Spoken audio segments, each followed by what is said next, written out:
여러분 안녕하세요. 방구석 리뷰룸의 시간입니다. 지난 새벽에 애플의 봄 이벤트 스프링 로디드가 있었습니다. 라이브에 무려 3,000명 가까이나 와주셔갖고 진심으로 감사드립니다. 깨어나서 또 열심히 정리를 했는데 먼저 나왔던 내용은 애플 카드에 대한 내용이었습니다. 국내 사용자들에게 해당되는 내용은 아니지만 방구석 리뷰룸은 글로벌한 채널이기 때문에 애플 카드를 쓰시는 경우에 이제 가족 카드로서 활용할 수 있기 때문에 13세부터 최대 5인 구성으로 해서 애플 카드를 가족 카드로 활용할 수 있다고 합니다. 그리고 이어서 발표된 내용은 애플 팟캐스트의 확대에 대한 내용이었죠. 유료 구독 옵션을 통해서 광고 없이 팟캐스트를 듣고 또 미리 얼리 액세스에서 내용을 듣는다거나 특전으로 추가 에피소드를 들을 수 있게 하는, 마치 유튜브 크리에이터가 구글에서 돈을 받는 것처럼 그렇게 수익을 분배해주게 되는데, 애플이 가져가는 수수료는 첫 해에는 30%, 그 다음 해부터는 이제 15%만 가져가는 그런 방식으로, 더불어서 다음 주에 아마 공개될 iOS 14.5부터 팟캐스트 앱도 강화가 되거든요. 그 부분은 iOS 14.5가 나오면 자세하게 또 다뤄보도록 하겠고요. 아이폰 12의 신색상이 추가되죠. 바로 퍼플입니다. 라일락이 생각나는 그와 더불어서 새로운 액세서리 컬러들이 추가가 됐습니다. 맥세이프, 실리콘 케이스, 가죽 케이스, 그리고 지가백 이르기까지 추가가 됐는데 이 부분들은 지금 주문이 가능합니다. 그리고 이어서 발표된 물건, 바로 에어태그죠. 이전 몇 년 전부터 소문이 많이 났던 물건입니다. 시중에는 타일이라든지 삼성의 스마트 태그라든지 유사한 제품이 나와 있는 건데, 이렇게 조그마한 추적기를 내가 열쇠고리 형태나 아니면 가방 같은 데다 넣어두고 까먹을 것 같은 물건을 쉽게 찾을 수 있게 해주는 그런 트래커죠. 블루투스, 그리고 NFC, 그리고 아이폰 11, 12 모델에 들어가 있는 U1 칩, 울트라 와이드밴드 칩이 탑재가 돼 있습니다. 그래서 그 물건이 어디 있는지 찾을 수 있게 해주는 건데, 굉장히 재밌는 게 나의 찾기, 사실 국내에서는 지도 반출 문제 때문에 제대로 나의 찾기를 쓸 수는 없지만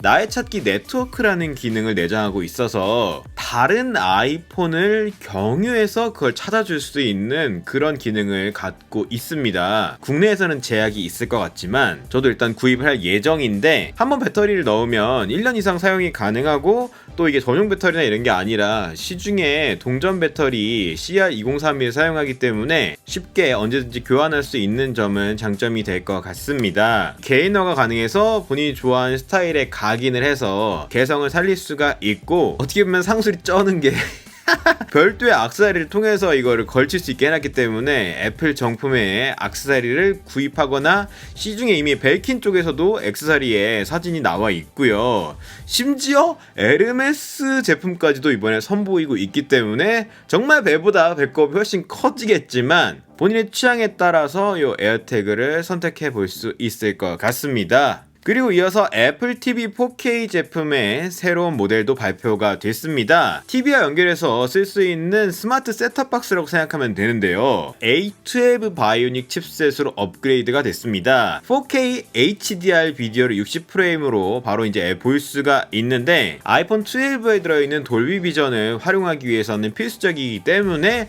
그런 식으로 업그레이드가 되었습니다. 또 새롭게 리모컨이 업그레이드가 돼서 이렇게 물리적으로 컨트롤할 수 있는 방향 패드가 업그레이드가 됐고, 링을 이렇게 아이팟스럽게 돌려서 탐색할 수 있는 휠 컨트롤을 사용할 수 있습니다. 또 오른쪽에 있는 시리 버튼을 활용할 수도 있고요. 그리고 개인적으로 정말 인상 깊었던 거는 아이폰을 활용해서 TV 캘리브레이션을 할 수 있게 하는 기능을 넣었다는 점이죠. 그래서 TV에 표시되는 영역에다가 아이폰을 이렇게 대면은 TV의 색상을 캘리를 해주기 때문에 정확한 색으로 TV를 보고 싶었던 분들에게 환영받을 만한, 굉장히 이거는 인상 깊었던 그런 기능이었어요. 새로운 모델이 나오면 저도 직구를 한번 사보려고 생각하고 있던 기종인데, 개인적으로 되게 아쉬웠던 부분은 공간감 오디오에 대한 내용 언급이 없더라고요. 그래서 에어팟 맥스로 저도 연결해서 딱 보면 좋을 것 같은데, 그리고 이어서 새로운 아이맥이 발표가 됐죠. 기존의 21.5인치 11인치의 모델을 대체하는 새로운 모델이 특징적으로 굉장히 얇은 두께와 컬러풀한 7가지 색상을 포인트로 내세우고 있는데 애플 실리콘 M1 칩을 탑재함으로써 기존의 21.5인치 모델 기준으로 CPU 성능이 최대 85% 향상이 되고 메인보드는 소형화가 가능해졌기 때문에 아랫부분에 위치시키게 되는 디스플레이는 이제 4.5K로 초고해상도의 P3 디스플레이를 만날 수가 있습니다. 개인적으로 이 컬러풀한 느낌의 뒷판은 되게 마음에 드는데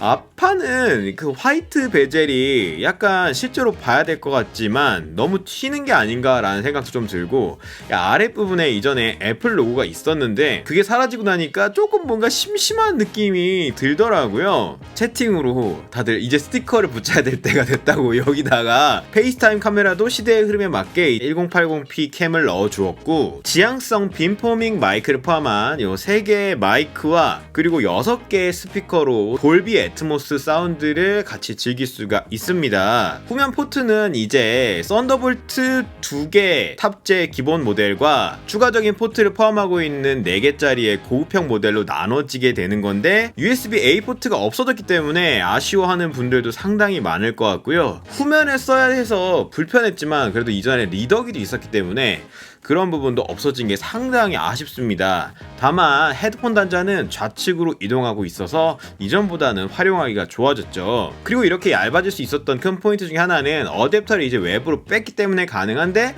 거기에 재미있게도 이더넷 유선 랜을 연결할 수 있게 한 점, 이런 점은 상당히 참신했습니다. 그리고 이런 컬러 컨셉에 맞춰서 전원 케이블도 그렇고 또 매직 키보드와 이제 마우스 같은 경우에도 컬러 베리에이션이 가능한데 새로운 터치 아이디를 탑재한 매직 키보드를 선보였죠. 아이맥 같은 경우에는 가족과 쓰는 경우가 많다 보니까 거실에서 이렇게 바로 터치 아이디를 통해서 사용자를 전환할 수도 있고, 그런데 어쨌든 이런 부분도 고급형에 기본적으로 포함되어 있는 거고 이 기본형과 차등을 두고 있기 때문에 역시 애플스러운 금 나누기가 곳곳에 보이는 점, 사실 개인적으로는 맥북 에어 M1만으로도 너무 만족스럽기 때문에 굳이 아이맥 24인치는 살 필요가 없는 게 맞거든요. 이전에 27인치 모델을 대체할 만한 더 하이 스펙의 비장의 무기는 아마 나중을 위해서 지금 숨겨두고 있는 것 같습니다. 뭐 루머로 돌았던 M1X 같은 그런 모델은 그게 요번에 보여지지 않은 부분은 개인적으로 정말 아쉬웠습니다. 더욱 고사양 모델 기다리고 있습니다. 자, 그리고 마지막으로 하이라이트로 나왔던 게 바로 아이패드 프로죠. 팀 쿡이 미션 임파서블 연기를 해갖고 막 아이패드에 M1 칩을 이렇게 넣는 모습을 보여줬었는데 고사양 노트북의 사양을 이제 아이패드에서도 즐길 수가 있게 된 건데 A12Z 바이오닉 기준으로 CPU가 50% 최대까지 더 빠르다고 합니다. M1 칩의 구성 자체가 8기가 16기가 모델이었기 때문에 아이패드도 마찬가지로 이제 8기가 램을 기본으로 탑재하고 모델에 따라서 이제 16기가까지도 쓸 수 있기 때문에 맥북 에어의 사실 변종이라고도 할 수가 있는 그런 상황을 갖추게 됐고, 또 포트 자체도 썬더볼트로 바뀌었기 때문에 대역폭이 더 넓거든요.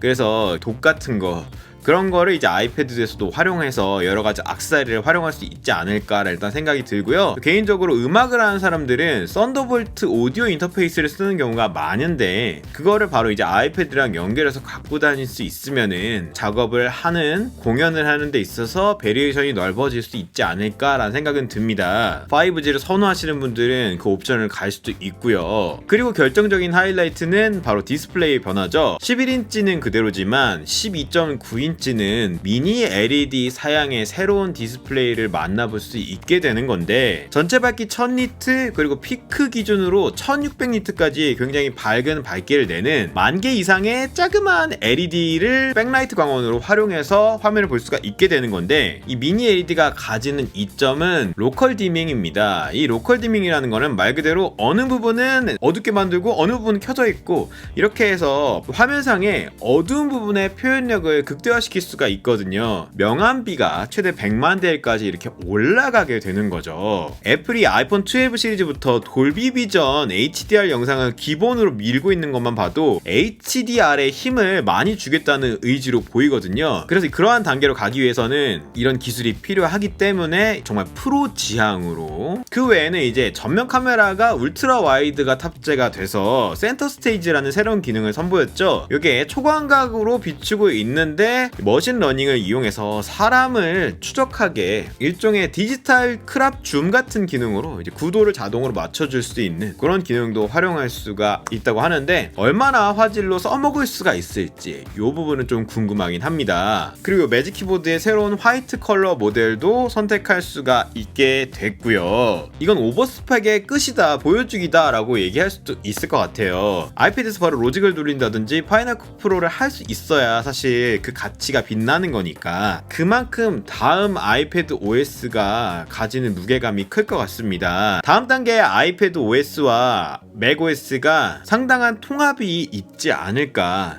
그런 부분을 6월달 WWDC 때 발표하지 않을까라는 생각이 듭니다. 그리고 마지막으로 중요한 부분, iOS, 아이패드 OS 새로운 버전 왜 이렇게 안 나오나 다들 기다리고 계실 텐데 다음 주에 나올 것으로 예측이 되고 있습니다. 그 부분도 바로 나오게 되면은 정리해서 올려드릴 예정이니까요. 기다려주시기를 바랍니다.